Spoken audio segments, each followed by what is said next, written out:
Conversion de chrétiennes coptes d'Égypte, conversion de force, viol, mariage forcé ou désir de se protéger par un divorce possible. Je lis l'article paru dans Marie-Claire sur le sujet. Marie, 18 ans, volatilisée en se rendant au cinéma pour fêter la fin des examens. Jamila, 45 ans, évaporée sur le chemin de l'église. Lina, 22 ans, introuvable depuis un mois après être sortie acheter du pain. La liste est longue de ces Égyptiennes disparues du jour au lendemain sans laisser de traces. Abraham Louis est le jeune président de l'association des victimes d'enlèvement et de disparition forcée fondée en 2010 par une poignée de volontaires. Faute de subventions, son petit salon fait office de bureau. Une pièce encombrée où il compile les dossiers des victimes, photos d'identité, extraits d'actes de naissance, coupures de presse, témoignages. Depuis 2 ans, l'association a enregistré plus de 400 disparitions, sans compter celles qui n'ont pas été signalées par peur du déshonneur ou des représailles. Communauté rejetée. Étudiantes ou mères de famille, femmes d'affaires ou au foyer, toutes ces victimes dont le visage souriant s'étale sur la table du salon ont un point commun, leur appartenance à la religion chrétienne. Car derrière ces disparitions en série se cache une forme de prosélytisme méconnu. Certains fanatiques considèrent que les conversions sont un devoir religieux. Pour eux, tous les moyens sont bons, y compris kidnapper des chrétiennes pour les convertir à l'islam et les forcer à épouser un musulman, dénonce Abraham Louis en décrochant son téléphone. Au bout du fil, une voix féminine lui annonce une nouvelle disparition. La famille de la victime habite dans une de ces banlieues défavorisées du Caire, surgie de terre après la révolution de 2011. En haut d'un escalier en chantier, la porte s'ouvre sur une vingtaine de personnes réparties tant bien que mal dans 2 petites pièces. Cousins et amis sont venus soutenir le mari et le fils de Jamila, portés disparus depuis 48 heures. Un témoin assure l'avoir aperçu dans un taxi à la sortie de l'église, l'air groggy, prostré dans un coin du canapé. Son mari murmure qu'il l'a cherché partout, dans les rues, à l'hôpital et même à la morgue. Son fils soupçonne les ouvriers venus récemment installer le gaz de l'avoir kidnappé. Ils étaient barbus, entre guillemets. Difficile à ce stade de tirer des conclusions. Pourtant, les soupçons s'orientent vite dans une direction précise. Y a-t-il une mosquée fréquentée par des salafistes dans le quartier ? Interroge Abraham Louis. Les tensions entre chrétiens et musulmans ne datent pas d'hier. Depuis des décennies, les Coptes d'Égypte, 10% de la population, dénoncent inlassablement les discriminations dont ils sont victimes, comme leur mise à l'écart de certaines hautes fonctions de l'État ou leur sous-représentation politique. Mais le renversement de Hosni Moubarak et de son régime laïque en février 2011 a accentué le malaise entre les communautés nourries par l'islamisation de la société et la percée électorale des frères musulmans.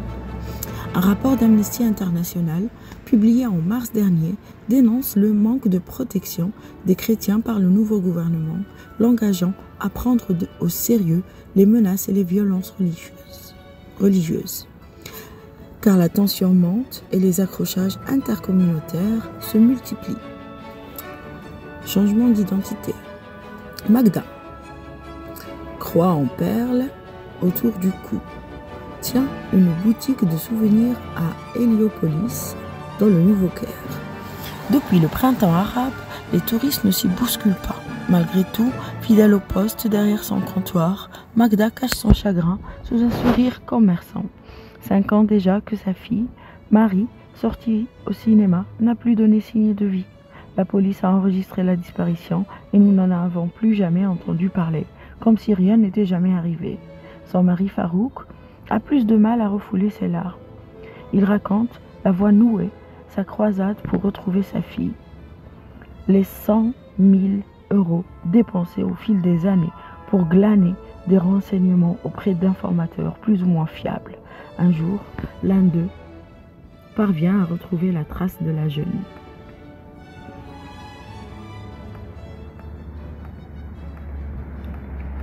Ah là là. Donc, voilà.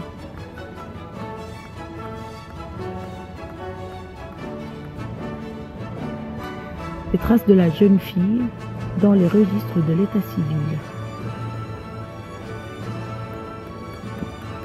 Mais Marie a changé d'identité.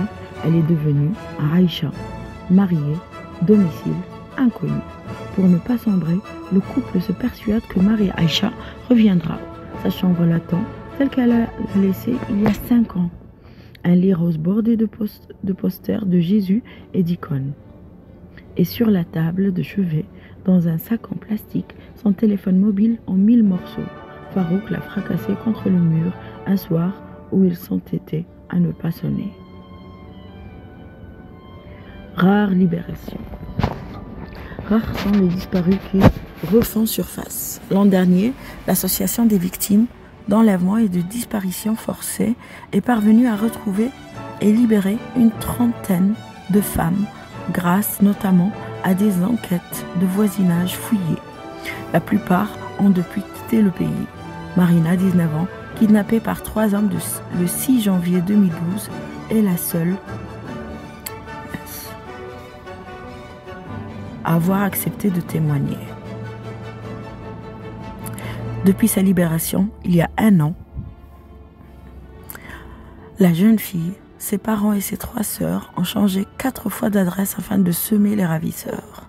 Dans le salon familial d'un immeuble d'Alexandrie, à 200 km du Caire, elle raconte « Ils m'ont jeté dans une voiture et nous avons roulé longtemps. Je me suis retrouvée dans une maison où une femme, voilée des pieds à la tête, me surveillait 24 heures sur 24. Tous les jours, 2 hommes venaient me parler du prophète en me demandant de prononcer la shahada, profession de foi musulmane. Quand je me bouchais les oreilles pour ne pas les entendre, ils me rouaient de coups. Le calvaire de Marina dure 4 mois.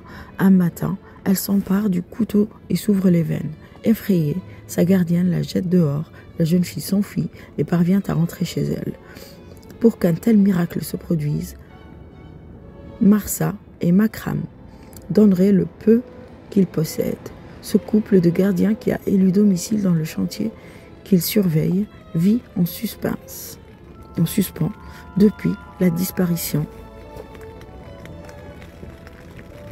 en octobre 2011 de Nadia, leur fille de 14 ans.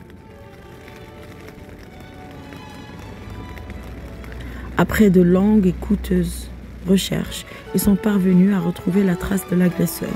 Le jour du procès, il ne s'est pas présenté, mais son avocat a produit un certificat de mariage. Il n'était pas recevable car Nadia n'est pas majeure, mais ça n'a pas empêché le juge de clore le dossier, sanglote Marsa. Et le pire, c'est que tout le monde s'en moque. Une chrétienne qui disparaît, c'est un non-événement pour ce gouvernement de fanatiques. Alors pourquoi voulez-vous que ça s'arrête? Autorités complices. Les Coptes sont là d'être traités en citoyens de seconde zone. Beaucoup voient même derrière cette complicité passive des autorités la main du Qatar et de l'Arabie Saoudite qui alimenterait à coups de pétrole-dollar un plan islamiste destiné à éradiquer les chrétiens d'Orient. C'est aussi la théorie défendue par le père Karas, en charge du recensement des femmes disparues dans le quartier cosmopolite de Choubra, au nord du Caire. Pour ce prêtre, il ne fait aucun doute que les kidnappings sont sponsorisés par des organisations salafistes. Je ne sais pas d'où vient l'argent, mais je suis sûre qu'il y en a beaucoup et qu'il est distribué par les frères musulmans au pouvoir. Pour chaque chrétienne convertie, nous avons la preuve que les ravisseurs reçoivent de l'argent, un appartement ou un travail. Nous avons voulu interroger les autorités à ce sujet. Elles ont refusé de nous répondre. Ce vendredi matin, alors que l'appel du muezzin retentit, le père Karas célèbre la messe dans un gymnase transformé en église de fortune. Curieuse vision que ce poster du Christ accroché dans les filets d'une cage de foot. Mais le prêtre et ses fidèles n'ont pas le choix, l'autorisation de construire des lieux de culte chrétiens étant de plus en plus difficile à obtenir, l'une des doléances parmi d'autres égrenées par une communauté à bout de souffle. Déjà, depuis la Révolution, on estime à 100 000 le nombre de Coptes qui ont fait le choix de l'exil. Pour Germaine, 15 ans, rencontrée à la sortie de la messe, pas question de quitter le navire. Même si ce n'est pas facile tous les jours, le simple fait de marcher dans la rue, tête nue, est devenu dangereux. Une fois, une femme en hijab m'a giflé parce que je ne portais pas le voile. 2 ans après, le printemps arabe, les beaux discours du gouvernement sur l'unité nationale sont creux et le spectre de la guerre civile menace. Pour les femmes coptes, minorité de la minorité, l'avenir s'annonce sombre. Le silence qui entoure les disparitions à répétition représente l'ultime primade pour une communauté bien décidée à se faire entendre.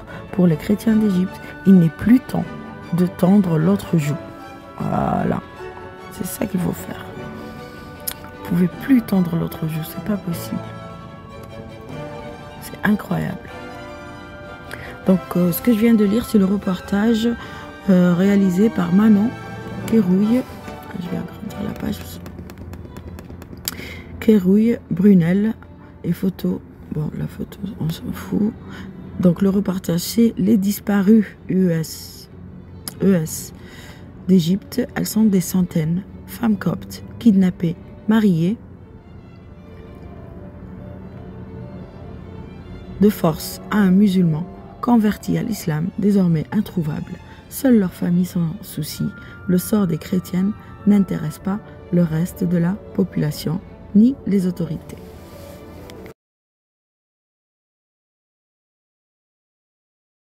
كتير لانه بنرد وهنفضل نرد وكل الامور اللي بتطرح على الفيديوهات من خلال الاولاد اللي انتم عارفينهم واللي سبق واتكلمنا ان هم مستاجرين، ان هم وراهم هيئات معينه هدفها انه الهجمات او يعني زعزعه الاستقرار داخل المجتمع المصري، هدفها صناعه فتنه ولها اهداف سياسيه ودينيه. لكن الملاحظ اكتر هو التبجح اللي موجود على صفحات البعض، ان يكتب على صفحته اللي عايزه تأسلم تقول لنا واحنا هنهتم باستخراج باوراقها وهنهتم بكل حاجه، في الوقت اللي مش شايفين اي تحرك تجاه الاولاد دول. وده بيطرح علامه استفهام كبيره جدا. هل بس ورا الاولاد دول جماعات وهيئات زي مثلا الهيئات اللي سبق وذكرناها على الهوا، ولا في أذرع معينة داخل الدولة في مصر بتحامي وبتشغل وبتوجه الأولاد دول وساكتة وما بتتكلمش وما بتقولش حاجة ولا بتحاسبهم؟ هل ده مقبول داخل المجتمع المصري إن واحد يكتب على صفحته اللي عايزة تأسلم تدخل تتكلم معانا واحنا هنقوم بكل حاجة وهنعمل الورق ده؟ هل ده مسموح جوه المجتمع المصري؟ هل لو واحد مسيحي كتب الجملة دي على صفحته وقال اللي عايز يتنصر أو اللي عايز يتعمد أو اللي عايز يدخل المسيحية يكلمنا على الخاص وإحنا هنهتم بكل الأمور، هل الدولة هتبقى واقفة ساكتة لما تشوف واحد مسيحي كاتب زي كده؟ هل يستضيف ناس وانتوا عايزين تودوا البلد لفين؟ ده لو واحد مسيحي كتب كده. طب واللي بيكتبوا كده بقى من الشباب دول، فين الدولة منهم؟ فين الدولة منهم؟ ليه الدولة دايما بص على لو واحد مسيحي شير بوست بنت؟ هي دي الرجولة انك تحط بنت في وضع ما وتصورها وتطلع عليها فيديو؟ هي دي رجولة؟ هو ده ايمان؟ يا اخي ايه طريق الايمان ده؟ ايه الدين الرخيص ده؟ ايه الدين الرخيص ده اللي دعاته بيستخدموا اساليب قذرة وقبيحة؟ لا واحد هيزود الاسلام ادوات كشف نفسها بنفسها على الارض. لكن الموضوع كبير. مش عايز اخد من وقت الاستاذ نبيل. استاذ نبيل، سؤالي الاول اللي بطرحه، نكشف لهم الادوات اللي هي بتكشف نفسها بنفسها. في ادوات كشف نفسها بنفسها على الارض، لكن الموضوع كبير. مش عايز اخد من وقت الاستاذ نبيل. استاذ نبيل، سؤالي الاول اللي بطرحه لحضرتك، شايف اللي بيحصل جوه مصر، قراءتك الخاصه للامور دي ايه، ولا سيما ملف محاوله اسلمه القبطيات؟ اتفضل. مساء الخير عليك وعلى كل الناس المشاهدين المحترمين في كل مكان. شوف حضرتك، احنا لازم نبص للقضيه من منظور اوسع من المنظور انه مجرد انها بنت مسيحيه اتخذت واسلمت. مشروع الصحوه الاسلاميه اللي أسسته المملكة العربية السعودية بالتعاون مع الولايات المتحدة الأمريكية لتفكيك الاتحاد السوفيتي كان من ضمن أساسياته بلد اسمها مصر. مصر دي كانت لابد وأن تصبغ بالصبغة الوهابي اللي هو الاسلام اللي موجود معانا دلوقتي، لانه على فكره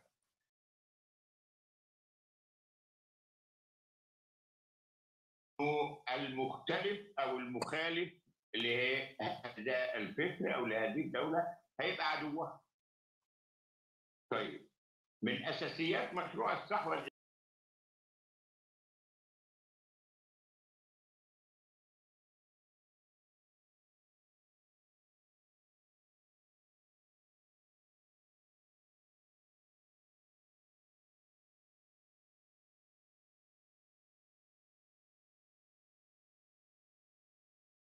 الإسلامية ده كان إنه المصريين أو مصر أول حاجة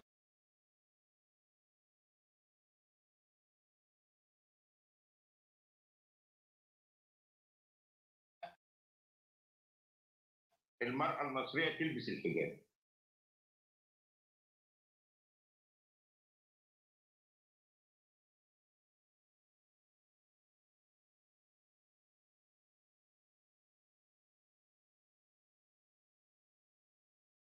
قسمت المرأة في الشارع المصري،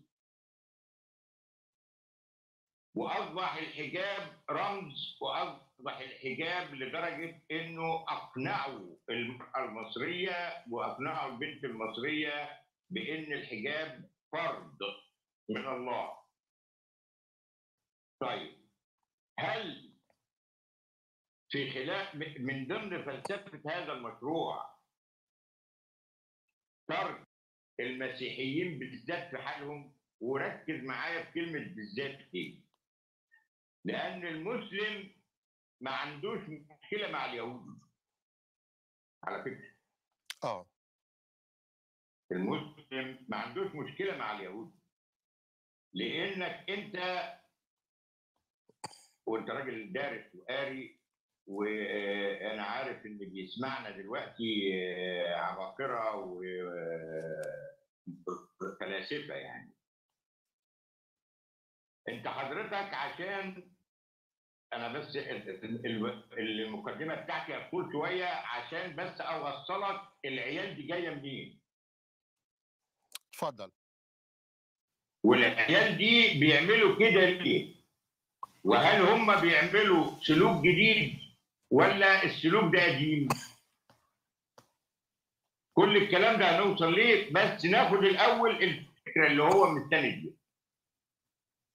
هو كمسلم مشكلته مع المسيحي عامة، إنما ما عندوش مشكلة مع اليهودي. ليه؟ لأنه لو أنت حضرتك وكل حد بيسمعني، وكل ده مكتوب في كتب السيرة، اللحظة اللي اتقال فيها إنه الوحي نزل على الرسول محمد في الغار زي ما علمونا يعني. راح يرتجف للسيدة خديجة. السيدة خديجة ابن عمها اللي هو القس ورقة بن نوفل الراجل ده له اتجاه معين، هو مسيحي يعني هو مسيحي، ولكن له وجهة نظر في المسيح، من المنتمين للناس اللي انشقت عن قانون الإيمان، اللي هو ده من الناس اللي بيقولوا إنه المسيح مجرد بشر، مجرد نبي. ده مذهب اسمه المذهب الأبيوني. اتفضل. ده ورقة بن نوفل. يبقى إذا المذهب اللي استقبل الرسول في اللحظة الحاسمة دي إيه؟ المذهب الأبيوني. بالظبط. اللي هو بينكر ما هو لازم القضية دي الغازها تتحل عشان الناس تعيش مرتاحة، وإلا تفضل المشاكل دي قائمة دائما وأبدا. فورقة كان تصريحه تصريح يعني أروع من كده مفيش. قال له هذا النوع بين الإسلام حوالي 600 سنة. في خلال ال 600 سنة دول كانت الآراء والاتجاهات المسيحية كترت. اللي ماشي مع اتحاد اللاهوت بالناسوت، واللي ضد اتحاد اللاهوت بالناسوت. طيب